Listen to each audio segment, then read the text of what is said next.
There was a heavy police presence at a Valley school today. This after an 18-year-old student at Canyon Springs High School was shot and killed yesterday afternoon on the school's campus. It happened just after 2:30, which meant there were still many students in the vicinity who today are dealing with the trauma of what happened so close to them. Talking to kids who have witnessed violence unfold in person or even on television is critical when it comes to helping them deal with the pain and trauma that comes with that. To give us some tips on how to talk to kids about these difficult topics, we're joined by Dr. Jason Castillo, the medical director of Ignite Teen Treatment. Dr. Castillo, thanks for being here. This is so difficult when we're talking to kids about this stuff. Why is it so important? The way that we deal with stress and the way that we model our reaction to these stress can really influence our children's ability to kind of deal and conceptualize these tragedies. Thank you for having me. I want to reiterate our deepest condolences to the loved ones of anybody who might have been hurt by our recent tragedy. And hopefully, with the right approach, we can improve the way that we talk to our kids about this. And when you talk to children, be it teenagers or young, you say one of the things you want to do right off the bat is start with questions. Yeah, you want to have open some dialogue here. You want this to be a non-judgmental space, a safe space for us to bring up these problems, especially if we're having issues, especially if we're having a negative reaction to these stressful situations. So starting with open-ended questions, starting with what might you already know about this situation, that's a perfect place to start and kind of will likely lead to questions that already might exist. Yeah, and then when you start to share information with your children, how do you know what to share and what not to share? You want to keep things brief, you want to keep things simple, using the language that's appropriate to somebody's age group. You want to avoid sensationalizing some of these details, including graphic details, including speculation that might be really unhelpful.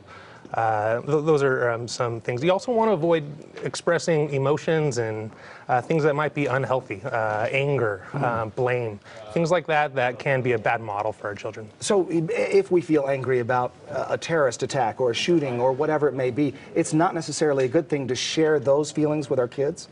It's very good for us to label them, and there's actually a lot of value to talking about those emotions and in some degree expressing those emotions.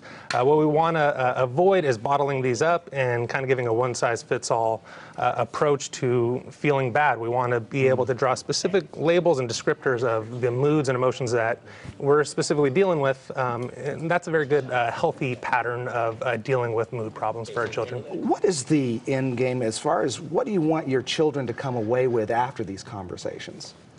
You want them to be safe and secure in their settings, in their surroundings. That's really important, and we want to emphasize safety of our current situation and then reiterate the safety of our surroundings, our community, and recognizing the resources that are out there if we're unable to really deal with these problems.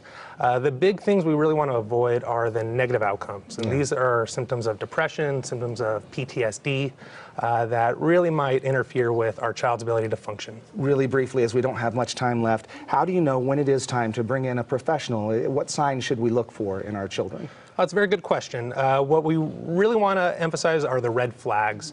The red flags are talking about ending my life, talking about hurting other people, talking about things that are sometimes scary, like psychosis or things like that. We want to be able to lower the barriers to treatment. School resources are a great first stop.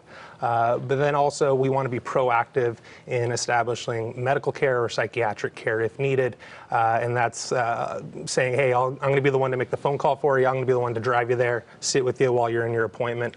And really be proactive in accepting, lowering the stigma that we associate with mental health care treatment. Dr. Castillo, really good to have you with us today. Thanks so much for the information. Thank you very much. JC, Courtney.